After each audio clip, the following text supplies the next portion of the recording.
world right now where things can seem really dark. We have so many things that are going on that are troubling. And I want us to not be fooled by all the news and negativity and remember that the world still pulses with possibility. We don't hear that enough. We don't see that enough. We don't have enough people talking about what's possible. Instead, there's so much about the way things are, or people telling it the way it is, when we really just want to hear, how can we make things as they could be? And I think today, this is not just a room full of people at a conference. This is a bunch of people who are possibilitarians. And so this is, I want to begin your Q experience with this rally cry that it's time for possibilitarians to unite. Anybody who believes that things could be possible. And yeah. I get to visit lots of classrooms, and I always leave inspired by what they've taken. You go to some schools, and it's just, maybe your school is this way, it's just a bunch of cement blocks, and they put them together, and it's literally the most uninspired design ever for a building. They're like, let's just put the kids in there and teach them. Like, let's just put them away from the, And we do this to grown-ups too. We get cubicles and we hide the grown-ups away in boxes. Just hide, go.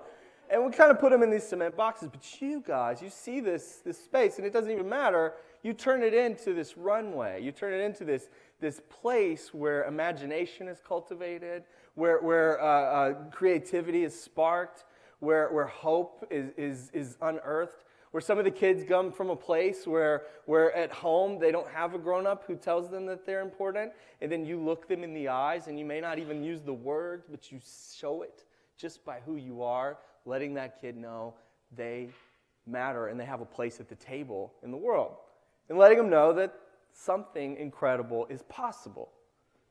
Now, how can we be possibilitarians? I've been on this quest to find out, well, how can I surround myself with possibilitarians? So I've been spending a lot of time with kids, but then also I spent time creating a series called Kid President.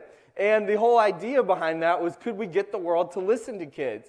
Could I present an image to the world that says, hey, here's how much kids' voices matter? And an image to the world that showed them, hey, kids, listen, there's a grown-up listening to what you have to say, and I'm transmitting it out to the world. And then in doing so, invited a lot of people into this imagination, where we mailed it was a soup can, but I told them it was a magic can phone. And we mailed it to people and said, you want to play? And they did. We talked to President Barack Obama. We talked to Michelle Obama, Tom Hanks, and we just kept calling him by the wrong name. We said, Tim Hanks. And it's really funny when you see somebody who's won an Oscar be like, that's not my... Okay, never mind. We've got to connect to so many people and invite them into this imaginative world. And let them know that maybe something better and brighter is possible. So today, I want to share with you a couple of things, just to preview. Here are things Brad might say today. The time my brother-in-law thought he was being stalked by Pharrell Williams. Flowers and singing to them, is that a thing? The story of an explorer who discovered treasure in a nursing home. Plus, why the mailman made me cry a few weeks ago. Yeah, I know, right? While we're in the list-making mode, I'd like to share with you a few things I can't do, because this is a room full of people who do incredible things. You're very smart. You have degrees. You've read books. You've written books. I touched a book once.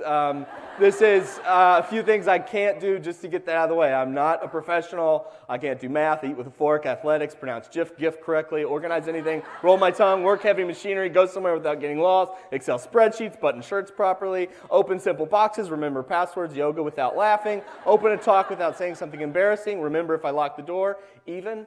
There's just so many things that I'm unable to do.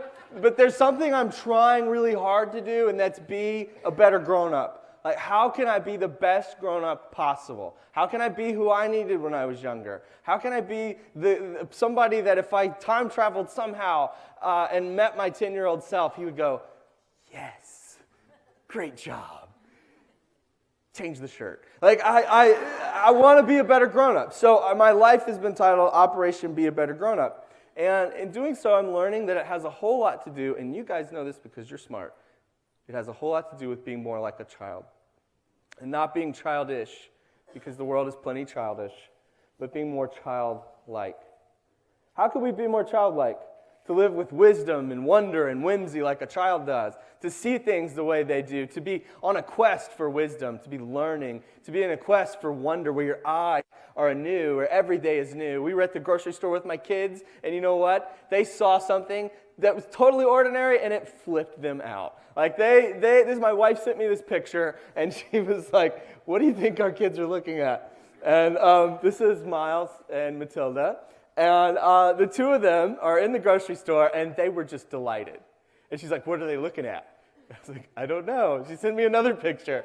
"What are they looking at?" I was like, "I have no idea." A zeppelin that flew into the building, a unicorn, something amazing, obviously. It was like they were captured, enraptured by this. And what was it? This. That had them doing this. Like, how could you do that? I want that. Like, I'm sort of jealous of the way they can see something so ordinary. My son has me doing this now where he notices faces on things. And so I've begun noticing faces where I'm like, oh, he'll see a face with like screws in a wall. And he's like, "A face, Daddy?" And the other day I saw one in a urinal and I was like, "I'm going to take a pic." No, I can't do this. I can't do this. But it's been great because my eyes are open to seeing things that I didn't before. Like that. So I think living with, where you're on the cusp of possibility, as a possibilitarian, you see things differently. You see them like a child does. One of my heroes, Fred Rogers, he, good grief, I can't even talk about him. I get cheered up. I did this thing where every time I was interviewed, I would mention Mr. Rogers. And I just constantly was like, Mr. Rogers said this, Mr. Rogers did this. So then the Fred Rogers Center called me. And I was like, oh, I'm in trouble. Like, no, we want you to come. And I got to go to the archives, and I got to hug Mrs. Rogers. And you know what she did? She booped my nose. And she grabbed my face, and she said, "You are special." And I'm just crazy enough to believe her. Like, it meant the world. But at the archives, I was just weepy, and I'm going in, and they had these books that he had written, and so many scripts from the show, and the puppets, and I'm touching everything. And there was a book that was a medical journal, and it was for medical professionals who performed surgeries on children in their eyes. So and I can't even say the word right? Like ophthalmologist, is that it? Yeah. And so it was this medical journal, and it was really, heavy medical stuff that I didn't understand. And they had asked Fred Rogers to write the preface. And why would you get him to write this really technical book, this intro? The same reason, why would you get a pale, weird man who makes YouTube videos to introduce this? I don't know. But they had Mr. Rogers write this intro, and the very first line, like, what is he going to say to these medical professionals that would help them? What could he possibly say to them? And this is what he said. "You were once a child too." To begin with that, okay, I know you have all of this information about what a human being's eye does. I know you have all of these skills that you went to school for and degrees, and you have all of these things you've learned and strategies, but can you erase all that and just pause and think about this, that you were once a child too? What was it like to be in the hospital? What would you want from your caregiver? What would you want for them to say about your eyes, to do for your eyes? What would you want? And I actually asked about that line, and there was a wonderful lady there who actually worked on the neighborhood show, Miss Hedda Sherapin, and she would go through the scripts and help them, and she had actually helped write a piece of that intro to the journal. And she said she wrote this giant technical thing about children and remembering things and all, and Fred scratched through the entire paragraph and nailed it down to those 6 words. You were once a child too. That he had this gift of taking something very complex and simplifying it to be the most true thing. So for you in your classroom, can you ask that question of yourself? Can you remember that today and every day, that you were once a child too? Important. It's important. That you can remember. And so in seeing the world like a child, you know that there's nearly 3 billion people in the world under the age of 20. And a lot of people see that number and they freak out because, oh no, there's more of them. Like, hide. You guys are possibilitarians. You see that number and you're like, yes, there is hope. Yes, what if every single one of them knew how much they mattered? Ooh, I wish they were in my classroom. Oh, what if we could help every single child realize how important they are? I was once a child, great shorts and legs. I grew up in a small town in Tennessee, a very small town. It was handsome, freckled. I once murdered someone apparently for an Easter egg. I don't know what that was. But I had all of this weird creativity I didn't know what to do with. I would film myself in my room reading songs, reading poetry about cats and girls who wouldn't call me back, and making like hours and hours of footage. I would ask my teacher, do I have to write an essay? Like, could I make a video? And they said yes. And I began to realize that maybe this weird creativity could be used for something productive. And it was my fourth grade teacher who saw me not as a hopeless case, but she looked at me and said, you have a different way of thinking, and I want to help you. And she did. We got to release a book, and it became a New York Times bestseller, and I dedicated it to her because it's all her fault. Like, she actually let me know that maybe it was possible that this weird kid from a small town could impact the world. I love Disney movies, and I'm embarrassing myself right now, but thank you. You're my friend. I like that everything is possible in those. You see the dreamers, and they begin with their I Want song. You know, every Disney song has that, like, bells, like, I want adventure in the great white somewhere. Or like Ariel's like, I want to be where the people are. Cruella's like, I want to murder all the puppies and make coats of them. That wasn't a song, right? No, okay, good. Good job, Disney. But they have this thing they want, and they sing it, and everything seems possible. And there's this joy in a musical where it seems like anything in the world could happen. And so I want you to think about this as you launch into this next few days of how could you actually live a life where anything's possible, where your life is like a musical. Like your life, the musical. Yeah! A little too long of a cue. Okay, so your life, the musical. How could you unlock these songs that are inside you and inside the people around you, the children that you're with? How could you make life more musical without, hopefully, being super annoying? Because there's some people who don't like musicals. I get it, because sometimes it's a little weird when people break into song. Step one of this is to sing. But I remember growing up in a small town, there was an old man, we would walk by his house, and he would sit on his porch, and he would sing. And I was like, oh, what is he doing? Why is he doing this? And his wife told us, oh, he's singing to the flowers. He's helping them grow. And I was like, is that true, Mom? She's like, yeah, you can sing the flowers, and it helps them grow. And I thought, like, for years, that's one of those things, you hear all this stuff when you're a kid, and then you think about it later, like, wait, were they lying to me, or did that really happen? Like, is this, like, is the tooth fairy a thing? Like, I don't know. Like, you start Googling it, and you're like, oh, okay, good, and glad I didn't ask anybody. But the flower thing, it really bugged me. I began to, like, wonder, is that a thing? Like, singing to flowers, would that make them grow? And I found like this trail of things where some people had studied it to see if the musicality that would like unlock growth, it would make something happen. And I would constantly like think about that old man all the time and him singing, and it just thoroughly confusing me even to this day. Because you can't necessarily bank on how people are going to respond to your song. Like, I posted some videos online, and some people really resonated with them. Some people were offended by them. Some people thought they were a grand political statement. Some people thought whatever. You go to the comment section, and you die a little bit. But then, you just keep singing. We were at an event one time, and Robbie and I love to just sing in the car on the way to things. After, like, it's just being as ridiculous as possible. It's a contest to be the most ridiculous.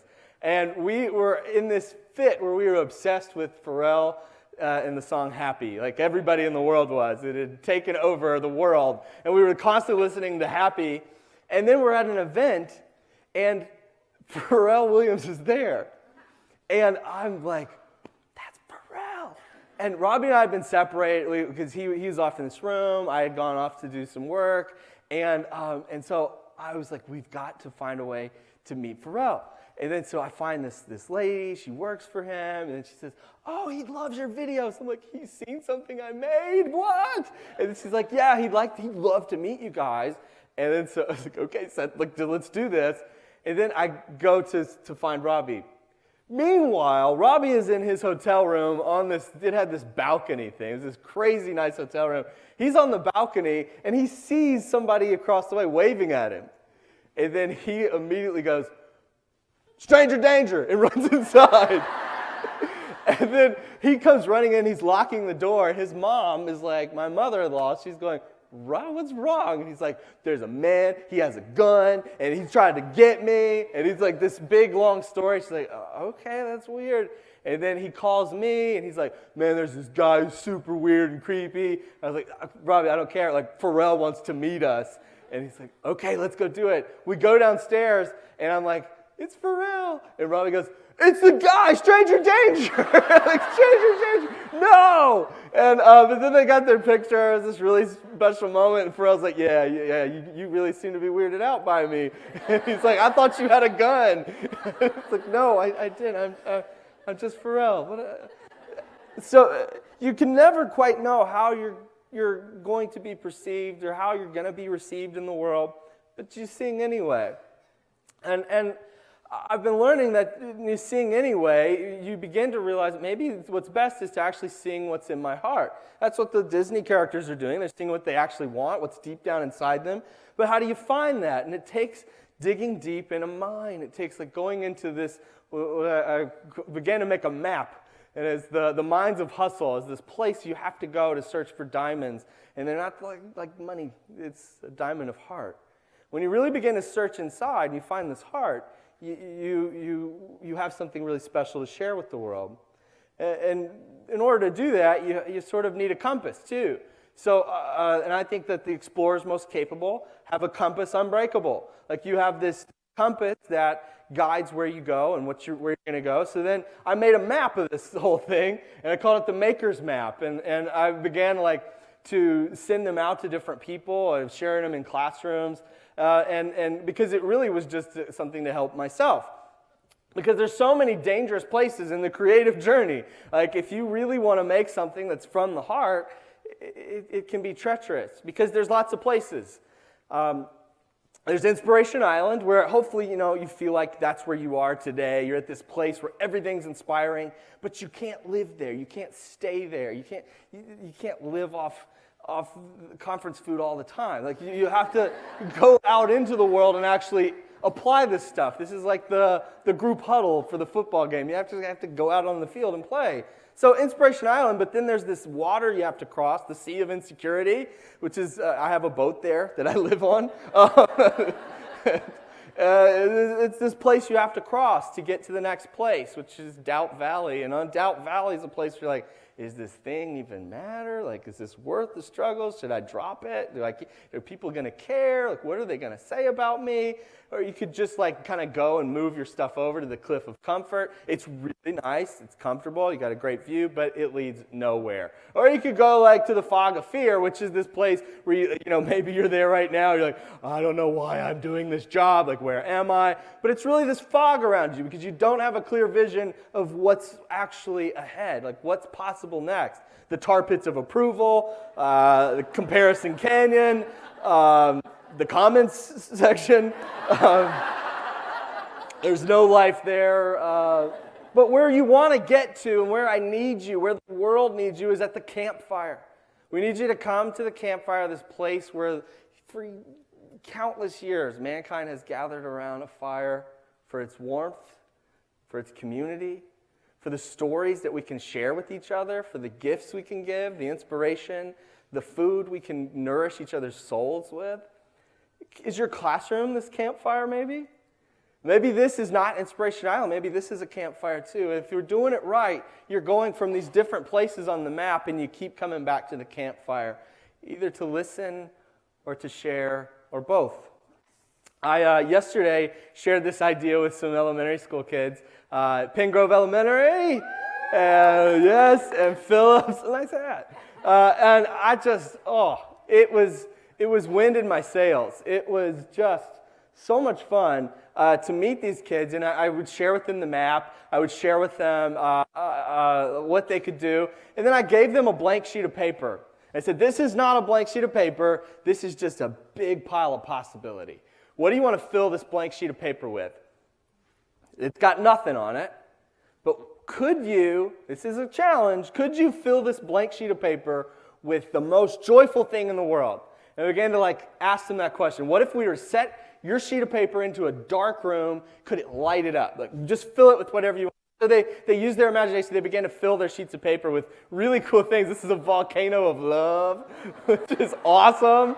This is imagination coming out of his fingertips. Which this one, he said, it's me and him being best friends. He's in my suitcase. Oh my goodness, I couldn't handle it. It was the best. This girl made Horseland, which is so great. And apparently at Horseland, you jump into a pool of horses. It's odd, but it made me happy. This kid made his own map, and I love that he was very open. The rain of sadness, the storm of he was really going deep, and then he began to kind of open up about where he felt like he was on this map, and no words. You're teachers, you know. This kid decided he was going to fill his sheet of paper with everything awesome in the world. And everything awesome in the world, he had things like books, jokes, screaming kittens.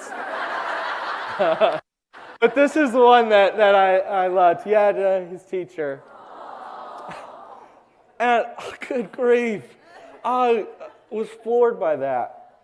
You think about all of his most favorite things on the planet, and one of them being his teacher. I'm thankful that teacher sings and that she creates a space where that kid's voice can be heard. So maybe you don't feel like this, but can I tell you that in the musical that is your life, you're perfectly cast? You may feel like they made a mistake, that they should have gotten somebody else. And granted, maybe Meryl Streep would do much better in my role of life. All of us. Let's just have her do it all. But I'm here, and I'm learning that I'm perfectly cast in this role. I have struggled. I can tell you guys this because we're friends now. What's next? I created a video series that really connected with people. I was one time on a bus, and I was complaining to my friends, I don't know what I'm going to do or write next. And he's like, you made something. People all over, we're on this bus right now, and he just goes, hey, who here's heard a kid president? And then 10 people raise their hands yeah, I love this. He's like, you made something that you could go on any bus in the world and you could do that. I'm like, that's the problem. What next? What if I make something and nobody watches it? What if I do this thing and nobody cares? I made this pep talk video over 40 million people have now seen. What? I've kept making things, and not as many people watch them, or sometimes they do, and it really goes somewhere, or sometimes I make something, I'm like, this, I've worked hard, and they go, yeah, right, that's cute. Where's the little president? And I'm like, okay. So I've been making things over the past year. I've been writing for television, and I've been writing books, and I've been writing and writing and writing, and you know what? None of them have been released. In television, what happens is you rewrite things over 25 times, and then other people go, hey, we love it. Totally changing it, but we love you. And you get paid, and you're like, okay, great. but nobody's ever going to see it. And so I was getting thoroughly discouraged. I even said, okay, I'm going to start directing things for other people. So I directed this thing, and I was really happy about it, and everybody loved it except for one guy at this brand connected to it, and he's like, I hate it, it's too political. Because in it, they said people should be nice to each other. So that's where we are now. And so they scrapped it. It's like nobody's ever going to see it. And so there I was in my workshop going like, I've been making things, I'm exhausted, and nobody is seeing them. And then the mailman comes in, and he brings in a package, and he's like, well, I always see your building, I never get to come in, like, what do you guys do here? And then I thought for a minute, and like way too long of an awkward pause, and I went, I don't know. And he's like, all right. Because this started to happen where I was very boldly sharing things, and they would connect, but then slowly people's perception of the songs I was singing would change. I got asked to write and direct a short film for the United Nations, the world, and they called me, and I made this thing, and then they said, you're going to come out and introduce it. So I got to go to the United Nations. We flew the whole family out, and I made this short film I was really proud of, and I had this speech, and then I get out there to go to the event. My family's in the audience. I go backstage. They're like, what are you doing here? I was like, oh, I'm the guy who wrote the thing. I get to give a speech. Brad Montague. They're like, and she goes off, and I'm like, what's wrong? She comes back and says, we're so sorry, but they forgot. So I went back into the audience and just slumped into the chair, and she's like, oh, what's going on? When are you up? And I was like, I'm not, they forgot. So we got in our car, went back to the hotel room, went home. The end. So do you know what we posted on social media? This picture. I went to the UN. And then I'm crying as I post that. It's like, what? They forgot? And here I was feeling like I was being forgotten in the world, and like everything's going on. But it was okay because there's still cool things happening. Like we got to get laptops donated to this school in our neighborhood. I worked like over a year on this, and we were really excited because we're in a rural area and there's not a lot of opportunities. And so we were going to like have all this cool technology. Microsoft was working with us, and it made the front page of the paper. This is the picture. There I am. And we got to go on The View, too, which is great.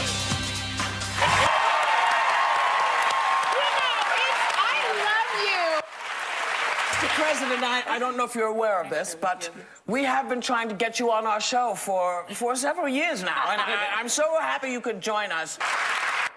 Did you see me? We had this whole thing like worked out of what we were going to do on the show with Whoopi and me and her and Robbie. It was this whole like bit.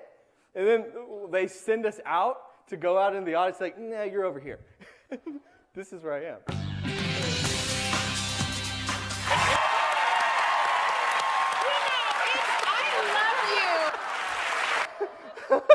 Right there. So my mom's like, I saw you on The View. I'm like, let's don't do this, Mom. But you do these amazing things, and I'm learning that no matter like what incredible thing happens, there's still some sort of little voice inside that tells you maybe you're not enough, that you can forget. And I know that you guys are rock star teachers. But I also know that you're doing the most important job in the world, and yet you feel like maybe you're miscast. Like maybe it's not working, maybe it doesn't matter. We did this is Beyonce finding me adorable. And she loved me, it was great. We filmed with Beyonce, if you've heard of her, and after we filmed, she looked at me, and I was like, that's great. And she looks at me, the guy behind the camera, and goes, was that okay? And I'm like, what? You're Beyonce. Yes, you were. Why are you looking at me? And it hit me because this happened not only with her, it happened with lots of different people. It happened with President Obama. We were in the Oval Office, like his home turf, and after we finished, he's like, "Was that okay? I could do it again." I'm like, "No, you're the president. What are you looking at me?" I pull out the list of things I can't do. Yeah, I can't eat with a fork. I can't do this. You're good, man. Like, and we do these things, and you do these things, where you share beautiful things from inside you, and then you're like, "Am I okay?" And you have all of these children around you who are looking at you. Maybe they're not saying it with their words, but they say, "Am I okay? Did I do okay?" What an incredible opportunity you have to look at them every single day and say, "Yeah, you're Beyonce. Do you know that?" And I want to say this to you, like you're probably like, I don't know if I'm doing this right. You're okay. You're Beyonce. This is a joyful rebellion. You're not just like doing this because you want a job. You're doing this because you are joyfully rebelling against the way things are to create the world as it could be. You are a joy rebel, a possibilitarian. You are somebody who is on the good fight to bring joy and hope to the world. My name is Brad, and that's what I'm trying to do. I have had to learn that maybe the things I make, my best work, might not be seen by 40 million people. My best work might just be what happens with the people next to me. Like maybe my best work will be with my children. Maybe my best work will be as I direct a summer camp. And I spend time face-to-face with just a handful of kids in the summer. Maybe that's my real masterpiece, the real work of art. Maybe for you, your best work, like you'll get recognized for some program, you'll get recognized for something really cool, but you're fueled by love. You're not fueled by applause. You're fueled by something bigger. So maybe you're discouraged, and I have this advice here for discouraged sailors. And I need you to stop, steady your boat, study your compass, and seek the wind.